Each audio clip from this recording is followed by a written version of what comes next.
Daur ulang plastik adalah sebuah kebohongan besar, sebuah ilusi brutal yang diciptakan oleh industri minyak dan petrokimia raksasa agar mereka bisa terus memproduksi plastik tanpa batas, sementara seluruh rasa bersalah dan tanggung jawab moralnya ditimpakan ke pundak Anda. Kita akan membongkar mesin manipulasi ini dari awal mula penciptaannya, mundur ke dekade 1970-an di Amerika Serikat. Pada masa itu, kesadaran lingkungan global mulai bangkit. Masyarakat muak melihat botol dan kemasan sekali pakai yang menyumbat jalanan, membunuh ekosistem sungai, dan meracuni tanah. Pemerintah lokal mulai merancang undang-undang untuk melarang peredaran plastik sekali pakai dan memaksa perusahaan minuman besar untuk kembali menggunakan sistem botol kaca yang bisa dicuci dan diisi ulang. Bagi perusahaan raksasa pembuat plastik seperti DuPont, Dow Chemical, Exxon, dan raksasa minuman seperti Coca-Cola dan Pepsi, kemarahan publik ini adalah ancaman kiamat bagi triliunan dolar keuntungan mereka. Plastik sekali pakai adalah tambang emas mutlak.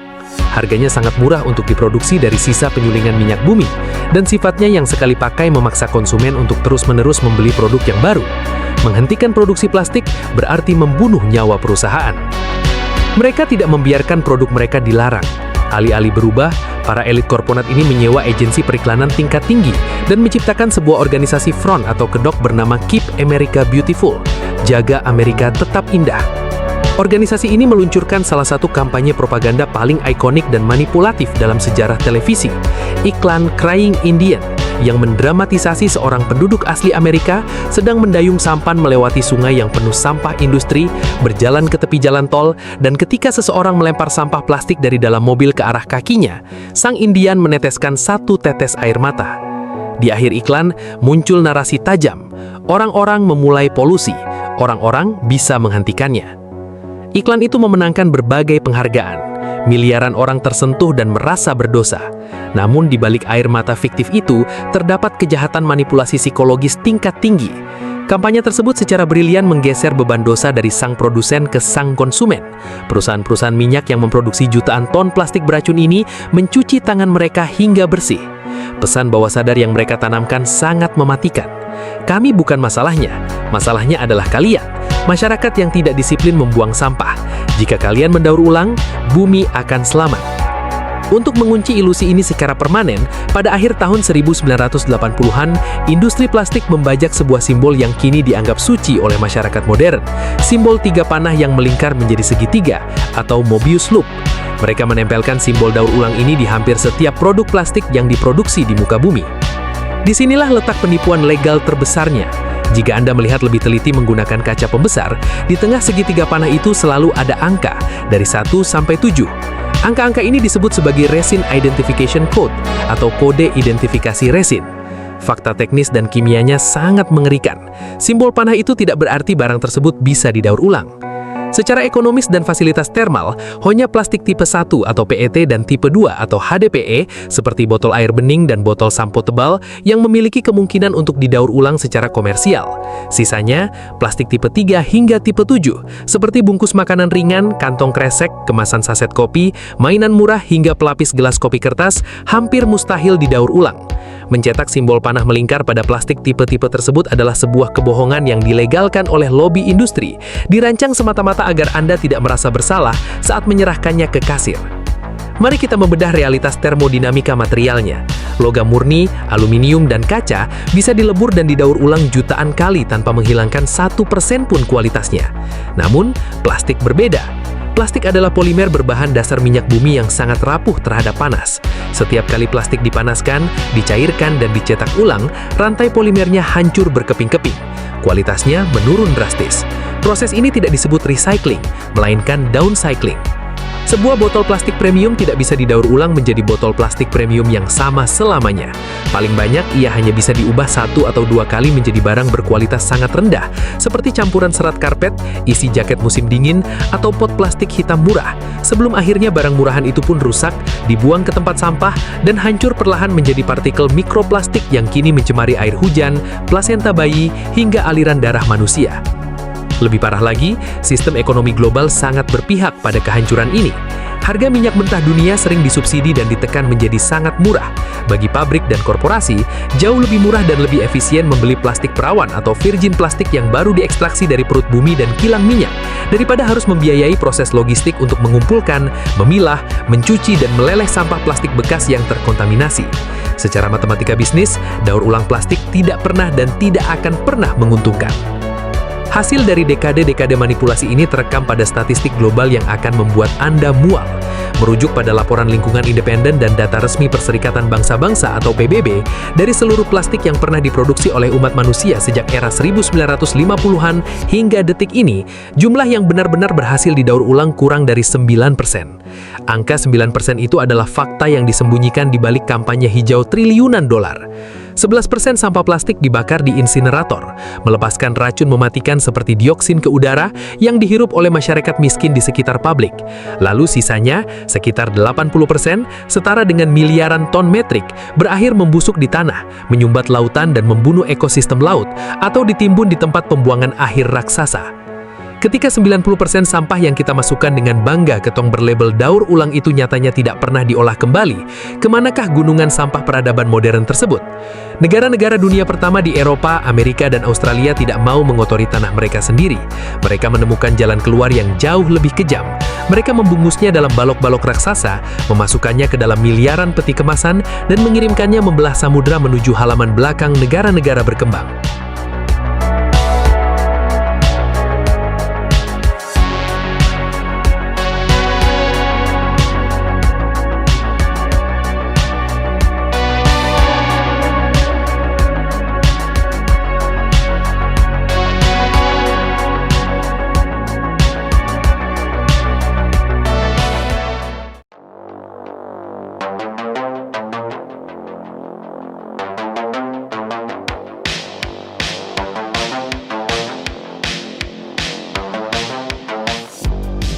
Bayangkan sebuah jalanan kota yang sempurna di Copenhagen, Toronto, atau Tokyo.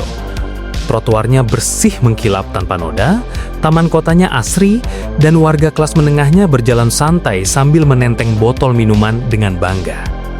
Negara-negara dunia pertama ini selalu dipuja sebagai kiblat peradaban ekologis. Mereka membanggakan tingkat daur ulang yang tinggi dan lingkungan yang diklaim hijau. Namun, di ruang retrospektif, kita harus menguliti ilusi optik ini. Kebersihan negara-negara maju tersebut bukanlah hasil dari teknologi pengolahan sampah yang ajaib. Kebersihan itu dibeli dengan cara mengekspor kotoran mereka keluar dari batas teritori. Mereka bersih karena mereka membuang kotorannya ke ruang tamu negara lain. Ini adalah bentuk penjajahan era modern. Jika di abad 18, kolonialisme dilakukan dengan mengirim armada kapal perang untuk mengeruk rempah-rempah dan emas, kolonialisme abad 21 dilakukan dengan mengirim ribuan kontainer baja raksasa berisi limbah beracun ke pelabuhan-pelabuhan di Asia Tenggara, Amerika Latin, dan Afrika. Ini disebut trash colonialism atau penjajahan sampah. Selama hampir 3 dekade, rahasia kotor ini disembunyikan dengan rapi oleh satu negara pembeli raksasa, Tiongkok. Hingga tahun 2017, Tiongkok adalah keranjang sampah dunia, mengimpor jutaan ton plastik bekas dari barat dengan dalih bahan baku industri. Namun, ketika tanah dan sungai mereka mulai sekarat akibat racun, pemerintah Tiongkok mengambil langkah drastis. Pada awal 2018, mereka meluncurkan kebijakan National Sword atau pedang nasional, yang secara mutlak melarang impor sebagian besar sampah plastik asing. Bagi negara-negara dunia pertama, kebijakan ini adalah serangan jantung. Sistem daur ulang mereka yang dibanggakan seketika runtuh. Jutaan ton sampah menumpuk di pelabuhan California, Rotterdam, hingga Sydney. Mereka panik karena fasilitas dalam negeri mereka tidak pernah dirancang untuk mengolah sampah mereka sendiri. Lalu, kemana kapal-kapal kargo raksasa itu memutar kemudinya? Mereka mencari negara-negara berkembang dengan regulasi lingkungan yang lemah, pengawasan bea cukai yang bisa diakali, dan masyarakat miskin yang putus asa mencari pekerjaan. Kapal-kapal itu berlabuh di Indonesia, Malaysia, Filipina, dan Vietnam. Mari kita persempit lensa kamera kita ke titik nol dari bencana ini. Masuklah ke desa-desa di pinggiran Jawa Timur seperti Desa Bangun atau Desa Tropodo. Di sana, Anda tidak akan melihat hamparan sawah hijau, Anda akan melihat gunung-gunung sampah setinggi atap rumah. Jika Anda membongkar tumpukan sampah tersebut, Anda tidak akan menemukan kemasan produk lokal. Anda akan menemukan bungkus permen dari Jerman, kemasan saset makanan anjing dari Inggris, kantong belanja dari jaringan supermarket Amerika, hingga botol susu dari Australia. Bagaimana sampah rumah tangga seorang warga di London bisa berakhir di pekarangan rumah seorang petani di Jawa Timur? Mafia sampah internasional dan pialang limbah menggunakan celah hukum yang sangat licik. Mereka mendaftarkan kontainer-kontainer ini di dokumen bea cukai sebagai kertas bekas atau paper scrap untuk kebutuhan pabrik kertas di Indonesia. Di permukaan, kontainer itu memang berisi kardus atau kertas bekas yang bersih. Namun ketika pintu kontainer dibuka lebih dalam, bagian tengahnya diselundupkan bertonton sampah plastik domestik campuran yang sangat kotor, berbau busuk, dan mustahil didaur ulang. Ini adalah praktik penyelundupan terstruktur. Ketika kontainer beracun ini lolos dan dibuang di desa-desa, tragedi yang sesungguhnya baru dimulai. Pabrik-pabrik kertas hanya mengambil limbah kertasnya. Lalu, apa yang terjadi pada ribuan ton plastik sisa negara maju tersebut? Pabrik membuangnya ke masyarakat desa. Disinilah sistem kapitalisme memperlihatkan wajahnya yang paling brutal. Masyarakat desa yang miskin terpaksa menjadikan gunung sampah asing ini sebagai urat nadi ekonomi baru mereka. Mereka memilah botol-botol plastik yang masih bernilai untuk dijual ke pengepul lokal dengan harga yang sangat murah. Namun, ada masalah yang jauh lebih mematikan. Mayoritas dari sampah asing itu adalah plastik residu tingkat rendah, kemasan berlapis, saset metalik, plastik tipis yang tidak laku dijual. Karena jumlahnya yang tak terbatas, limbah plastik barat ini akhirnya digunakan sebagai bahan bakar super murah oleh industri kecil setempat, seperti pabrik pembuatan tahu atau pabrik pembakaran kapur. Tungku-tungku pabrik tahu tradisional di desa tersebut tidak lagi dibakar menggunakan kayu, melainkan dijejali dengan bongkahan sampah plastik impor. Tahukah Anda apa yang terjadi ketika plastik campuran yang mengandung klorin dan zat kimia aditif dibakar secara terbuka dengan suhu rendah? Ia melepaskan dioksin. Dioksin adalah salah satu senyawa kimia paling mematikan dan paling karsinogenik atau pemicu kanker yang pernah dikenal oleh sains. Ia adalah bahan dasar dari Agent Orange, racun kimia yang digunakan Amerika Serikat dalam Perang Vietnam. Asap hitam pekat beracun ini mengepul tiap hari, dihirup oleh anak-anak yang berangkat ke sekolah dan mengendap di tanah desa. Laporan investigasi dari lembaga lingkungan internasional seperti IPEN dan Nexus 3 Foundation menemukan fakta yang membuat bulu kuduk merinding. Telur-telur ayam yang dilepas liarkan di desa-desa tersebut terkontaminasi dioksin dengan tingkat yang puluhan kali lipat melebihi batas aman yang ditetapkan oleh Uni Eropa. Ayam-ayam itu mematuk tanah yang tercemar abu pembakaran plastik asing, rantai makanan terputus, dan racun itu masuk kembali ke dalam tubuh manusia. Inilah wajah asli dari kampanye daur ulang yang Anda lihat di televisi. Di balik simbol 3 panah hijau yang terlihat suci itu, ada paru-paru anak-anak di negara berkembang yang dikorbankan. Ada sistem pernafasan warga lokal yang dihancurkan agar warga di negara maju bisa minum kopi mereka tanpa merasa bersalah. Sistem ini memastikan bahwa limbah dan kematian selalu dialirkan ke tempat yang warganya memiliki daya tawar politik paling lemah.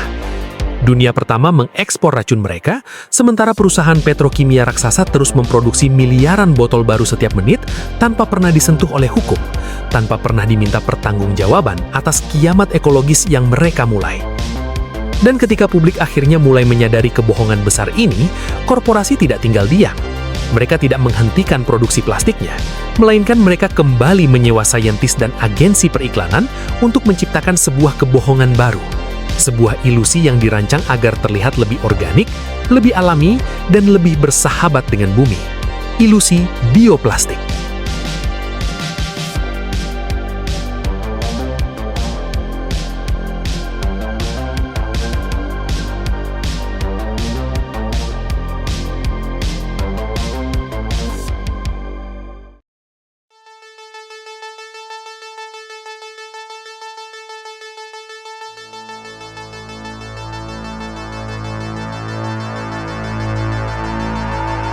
Ketika dokumen-dokumen rahasia bocor, ketika film-film dokumenter mulai menyoroti gunungan limbah barat di halaman belakang Asia, dan ketika publik perlahan mulai terbangun dari hipnotis daur ulang, industri petrokimia dan raksasa barang konsumsi berada dalam kepanikan. Mereka tahu bahwa simbol 3 panah daur ulang sudah mulai kehilangan kekuatan sihirnya. Masyarakat mulai sinis. Namun hukum pertama dari kelangsungan hidup korporat adalah, jika Anda ketahuan berbohong, jangan mengakui kesalahan Anda. Ciptakan kebohongan baru yang lebih rumit, lebih canggih, dan terdengar lebih masuk akal. Maka, industri meluncurkan 2 senjata baru untuk menyelamatkan kerajaan plastik mereka, bioplastik atau plastik biodegradable, dan daur ulang kimiawi atau advanced recycling. Mari kita bedah senjata pertama, bioplastik. Hari ini, saat Anda pergi ke kafe mahal atau supermarket organik, Anda akan menemukan gelas, sedotan atau kantong kresek dengan tulisan hijau besar, 100% compostable atau dapat dikomposkan, atau made from corn, terbuat dari jagung. Terdengar seperti keajaiban fiksi ilmiah, bukan? Sebuah plastik yang jika dibuang akan menyatu kembali dengan alam, memeluk ibu pertiwi, dan lenyap tanpa jejak. Konsumen kelas menengah dengan senang hati membayar lebih mahal untuk ilusi ini, merasa bahwa mereka telah menebus dosa ekologis mereka. Di dalam ruang retrospektif, kita menyebut ini dengan nama aslinya, greenwashing atau pencucian hijau. Ini adalah penipuan leksikal. Fakta kimia yang disembunyikan dalam huruf cetak sangat kecil di kemasan tersebut adalah plastik jenis ini, biasanya disebut PLA atau polylactic acid, sama sekali tidak akan hancur jika dibuang ke alam bebas. Ia tidak akan hancur di halaman rumah Anda, tidak akan hancur di tempat pembuangan akhir, dan pasti tidak akan hancur jika jatuh ke lautan. Untuk bisa terurai, bioplastik ini membutuhkan apa yang disebut sebagai fasilitas pengomposan industri atau industrial composting facilities. Fasilitas ini harus memanaskan bioplastik tersebut pada suhu minimum 60 derajat Celcius tanpa henti selama berhari-hari, disiram dengan mikroba khusus, dan diatur kelembabannya secara ketat. Masalahnya, lebih dari 90% kota-kota di dunia, bahkan di negara maju sekalipun, tidak memiliki fasilitas pengomposan industri. Jadi, kemana bioplastik mahal Anda berakhir? Ia berakhir di tempat yang sama dengan plastik minyak bumi biasa, di TPA atau mengambung di lautan. Dan di sana, karena suhu laut sangat dingin, bioplastik itu akan bertahan selama puluhan hingga ratusan tahun, membunuh penyu dan terurai menjadi mikroplastik yang meracuni rantai makanan, persis seperti musuh yang katanya ingin ia gantikan. Lalu, kita dihadapkan pada senjata kedua korporasi, advanced recycling atau daur ulang kimiawi. Ketika masyarakat sadar bahwa mendaur ulang plastik secara mekanis adalah sebuah kegagalan massal, perusahaan minyak raksasa mempresentasikan teknologi baru. Mereka mengklaim memiliki mesin ajaib yang bisa mencairkan sampah plastik apapun, mengubahnya kembali menjadi minyak bumi murni, dan menjadikan plastik baru tanpa batas. Mengutip laporan dari berbagai organisasi pengawas lingkungan independen seperti Greenpeace dan Gaia atau Global Alliance for Incinerator Alternatives, daur ulang kimia hanyalah eufemisme atau kata ganti yang manis untuk mesin pembakar beracun. Teknologi ini menggunakan proses yang disebut pirolisis atau pembakaran dengan minim oksigen. Ia membutuhkan energi listrik dan bahan bakar yang sangat masif, jauh lebih melebihi energi yang dihematnya. Alih-alih menghasilkan plastik baru, sebagian besar sampah yang dimasukkan ke mesin ini justru diubah menjadi bahan bakar fosil kotor berkualitas rendah yang pada akhirnya akan dibakar lagi dan melepaskan emisi gas rumah kaca ke atmosfer. Selain itu, proses ini menyisakan ton-tonan abu beracun yang harus dibuang ke suatu tempat. Daur ulang kimia bukanlah solusi. Ia adalah penundaan kiamat dengan cara yang lebih mahal dan lebih menghasilkan polusi. Semua inovasi solusi palsu ini bermuara pada satu analogi logis yang sangat sederhana. Bayangkan Anda pulang ke rumah, membuka pintu dan melihat kamar mandi Anda kebanjiran air karena keran bak mandi bocor dengan deras. Air sudah menggenangi seluruh lantai rumah Anda. Apa hal pertama yang secara instingtual akan Anda lakukan? Apakah Anda berlari mengambil kain pel dan mulai mengepel airnya? Tidak. Orang waras manapun akan berlari menerjang air tersebut dan mematikan kerannya. Anda harus menghentikan sumber masalahnya terlebih dahulu, barulah Anda membersihkan kekacauannya. Krisis plastik global adalah kamar mandi yang kebanjiran tersebut. Daur ulang, bioplastik, dan acara-acara pembersihan pantai adalah kain pelnya. Industri minyak, produsen petrokimia, dan perusahaan barang konsumsi transnasional menghabiskan miliaran dolar untuk membagikan kain pel berukuran kecil kepada seluruh penduduk dunia. Mereka menyuruh kita mengepel lebih cepat, mengepel lebih rajin, dan memarahi kita jika kita mengepel dengan cara yang salah. Sementara di saat yang bersamaan, mereka berdiri di depan keran tersebut dijaga oleh pasukan pelobi, politisi yang dibeli, dan pengacara hukum. Mereka menolak mati-matian untuk mematikan keran produksi plastik baru. Karena mematikan keran itu berarti mematikan aliran triliunan dolar yang masuk ke rekening bank mereka. Krisis plastik tidak pernah tentang seberapa rajin Anda memilah sampah di rumah. Ini adalah kegagalan sistemik dari sebuah model ekonomi yang menempatkan pertumbuhan laba tak berbatas di atas kelangsungan hidup ekosistem.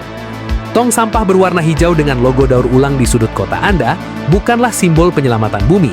Ia adalah monumen dari kenaifan kolektif kita dan bukti dari kemenangan propaganda korporat.